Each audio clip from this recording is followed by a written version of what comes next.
So hi everyone, welcome back to my channel. And आज मैं आपको बताने वाली हूँ और तैयारी करवाने वाली हूँ मेरे लिए COQP 02 के एग्ज़ाम की, जो कि है applied geography and geo informatics. And इस एग्ज़ाम की मैं आपकी तैयारी तो पूरी करवाने वाली हूँ। उसके अलावा आपको मैं कुछ इंपॉर्टेंट MCQs वगैरह मैं आपको दिखाने वाली हूँ इस वीडियो में। आंसर्स भी बताने वाली हूँ कि पर्टिकुलर आंसर्स वगैरह क्या होंगे हर क्वेश्चन का। ऑल्सो एक चीज़ ज़रूर याद रखना कि वीडियो को लाइक ज़रूर कर देना, बिकॉज मोस्ट ऑफ द बच्चे जो है वीडियो को लाइक करना भूल जाते हैं। एंड चैनल को सब्सक्राइब जरूर कर लेना। एंड अगर आपको कोई भी नेक्स्ट पेपर है, एंट्रेंस एग्जाम वगैरह की तैयारी कर रहे हो या फिर कोई भी सेमेस्टर वगैरह की तैयारी कर रहे हो, मुझे कमेंट्स में जरूर बता देना, because most of the exams की तैयारी मैं इस चैनल पर करवा रही हूँ। और इस चैनल का नाम भी अगर आप देखोगे दैट इज़ एग्जामेशन, तो इसलिए मैं आपको इस चैनल पर जो है सारे एग्जाम्स की तैयारी ही करवाती हूँ, चाहे वो फिर कोई भी एग्जाम हो, एंट्रेंस हो, सेमेस्टर एग्जाम्स हो, ईयरली एग्जाम्स हो, जिसकी मेरे पास नॉलेज है वो सारी नॉलेज मैं आपको देती हूँ। सो चलिए करते हैं वीडियो को शुरू with the first question, that is what is the primary objective of applied geography. बहुत ही सिंपल क्वेश्चन पूछा है इसमें आपसे और MCQ बेस्ड है कि प्राइमरी ऑब्जेक्टिव क्या होता है अप्लाइड जियोग्राफी का। 4 ऑप्शन है हमारे पास। पहला है to study the earth's physical features, to apply geographical knowledge to solve real world problems, to analyze historical geographical data, to study human society and their interactions. So इसका बहुत ही easy answer है, that is to apply geographical knowledge to solve real world problems. So the correct answer we have is B part. Coming to the next question now, which of the following is an example of geo informatics. तो correct example क्या है एक geoinformatics का। So here we have the options: studying climate patterns, analyzing population density, mapping land cover using satellite imagery, or investigating plate tectonics. So the correct answer we have is here is C part, mapping land cover using satellite imagery. So here we have the answer.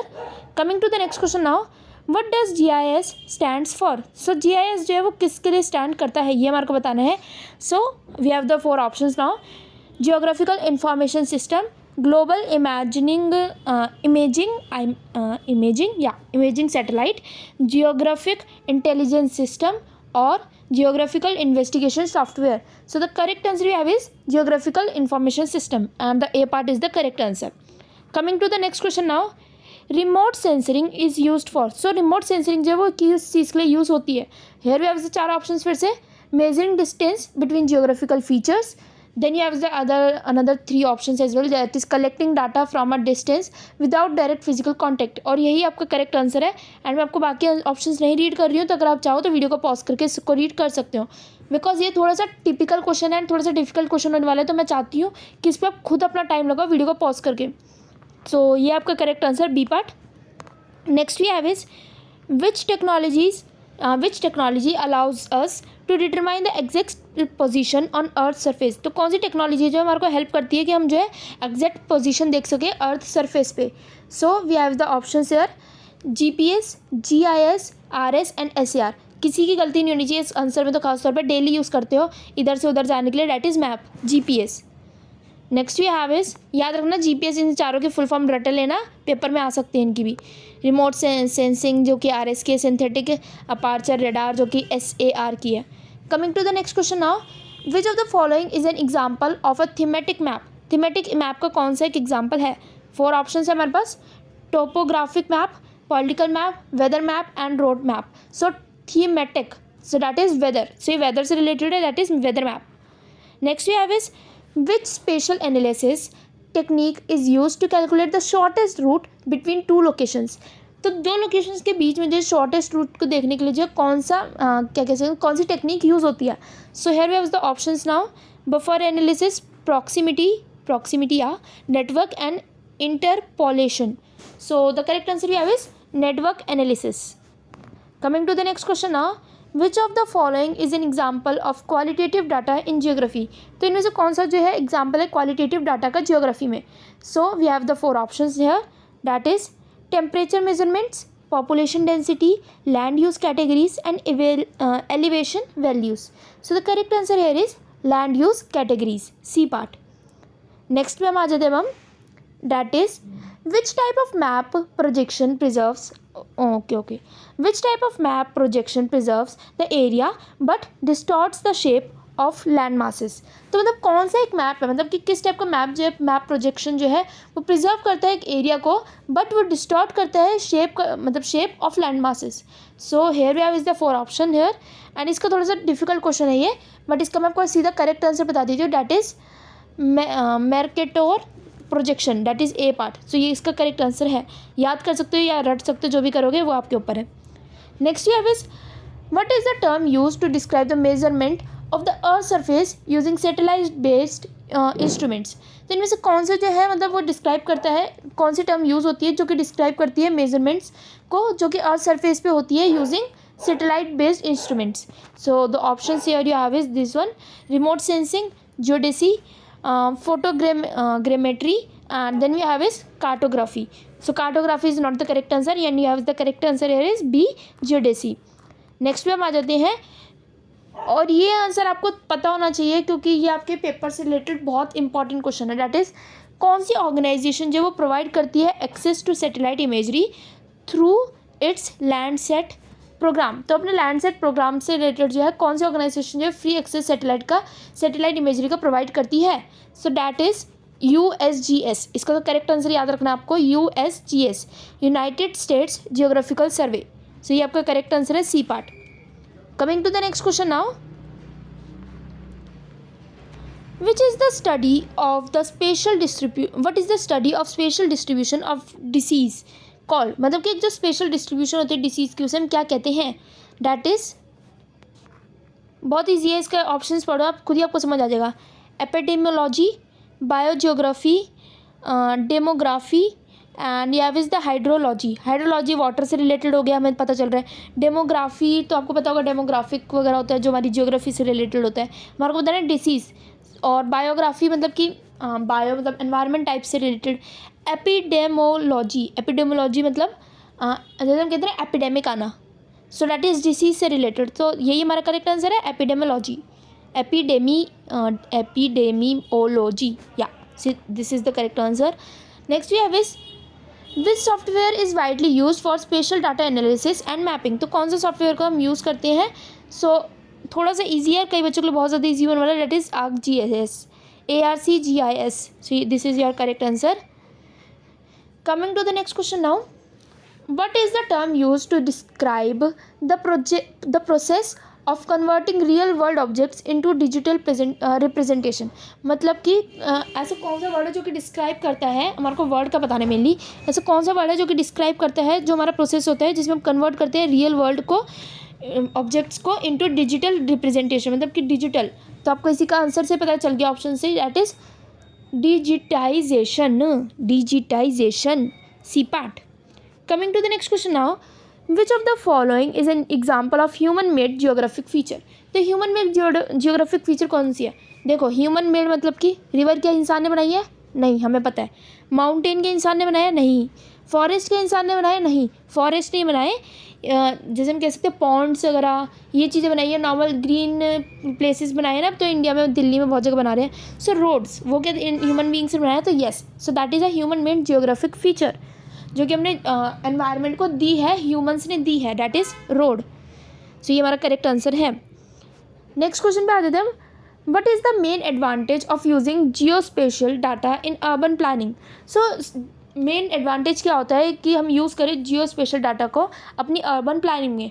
तो ये थोड़ा सा मतलब options थोड़े बड़े बड़े हैं, video को पॉज कर करके रीड कर सकते हो आप, बट मैं आपको इसका डायरेक्ट आंसर बता देती हूँ, that is B part.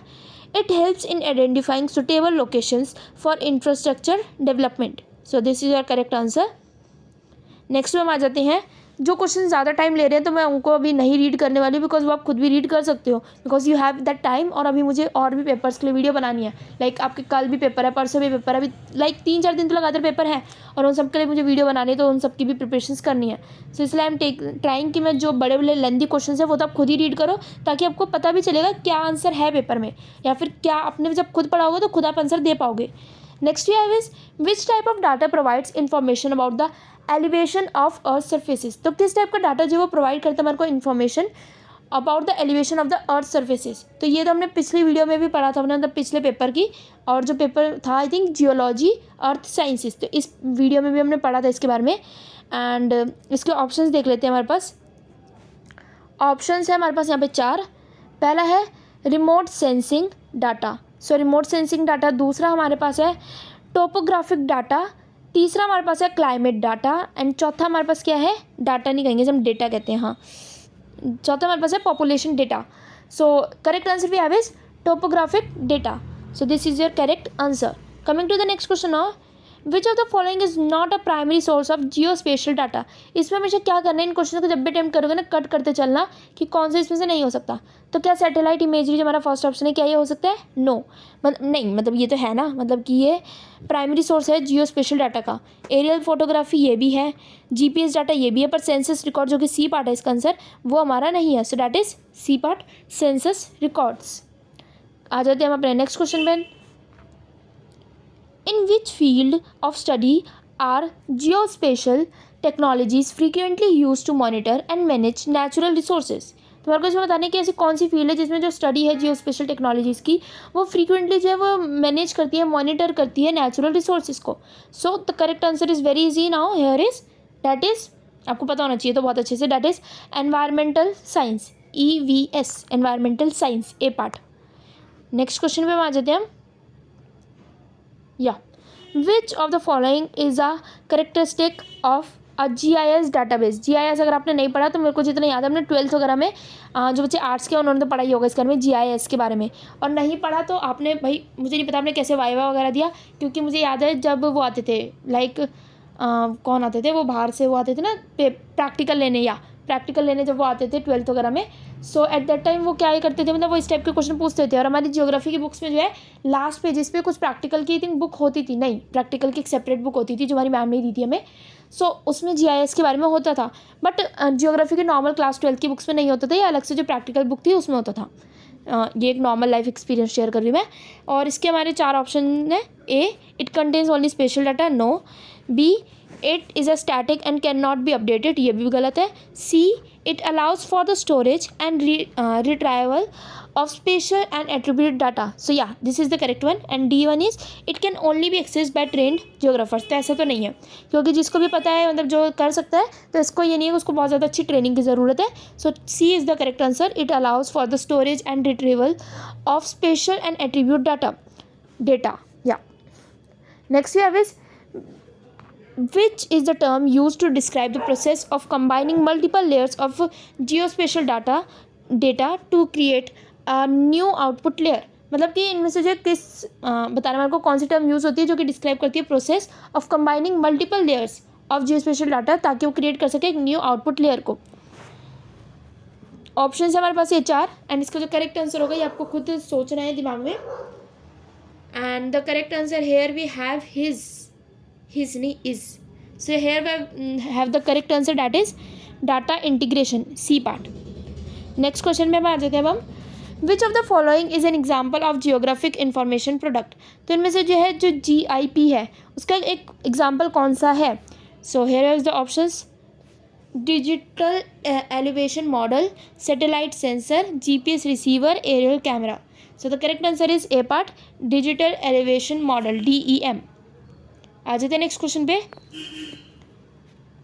Which of the following statement about geospatial data accuracy is true. तुम्हारे को बताना है इसमें से ट्रू कौन सी है. ऑप्शंस आपको खुद रीड करने, बिकॉज थोड़ा सा क्वेश्चन बड़ा ही है, सो ऑप्शंस तो रीड कर लेना. करेक्ट आंसर मैं आपको बता देती हूँ, that is C part. Geospatial data accuracy जो है वो इन्फ्लुएंस होती है by various factors and can very. So this is the correct answer. Next पे हम आ जाते हैं. What is the purpose of geospatial modelling. तो जियोस्पेशल मॉडलिंग का पर्पस क्या होता है. So the purpose here is, इसका मतलब मेन पता ये याद रखना है, इसका जो मेन पर्पस होता है वो ये होता है कि हम एनालाइज कर सकें relationship between the geographic phenomena. जो भी जियोग्राफिक फिनोमिना हो रहा है उसके हम रिलेशनशिप को एनालाइज कर सके. तो ये इसका हमारा करेक्ट आंसर है. And here we have the correct answer, that is B part, to analyze the relationship between geographic phenomena. आ जाते हैं नेक्स्ट पे अपने क्वेश्चन पे, दैट इज या, and this is the last question also. तो दुखी होने की जरूरत नहीं है. अब हाँ गए हम अपने लास्ट क्वेश्चन पे भी. बहुत बच्चे सोच रहे होंगे कब वीडियो खत्म होगी. What is the role of Jio informatics in disaster management. तो जो डिज़ास्टर मैनेजमेंट में जो है रोल क्या है जियो इन्फॉर्मेटिक्स का, तो ये तो आपको पता होना चाहिए, एंड ये इंपॉर्टेंट क्वेश्चन है. तो 4 ऑप्शन है हमारे पास. पहला है it helps in predicting the occurrence of disasters. तो is is the correct option. No, this is not the correct answer. Next is it assists in monitoring and mapping disaster affected areas. Yeah this is the correct one. Next फिर भी देख लेते हो सकता है कोई और ज़्यादा करेक्ट हो. It provides emergency response services to during disasters. तो ये भी हमारा गलत है. एंड D पार्ट है हमारे पास, it studies the social impacts of disasters, तो ये भी गलत है हमारा. So here we got the correct answer, that is B part. It assist in monitoring and mapping disaster affected areas. With this I will end this video here only. Video को like कर देना, channel को subscribe कर लेना, और yes Insta पे follow जरूर कर लेना. कोई भी आपका नेक्स्ट अब एंट्रेंस एग्जाम बचा हुआ है अभी, तो मुझे कमेंट्स में ज़रूर बता देना, तो मैं उसकी भी तैयारी आपको शुरू करवा दूंगी. So thanks for watching and yeah stay safe. Bye bye.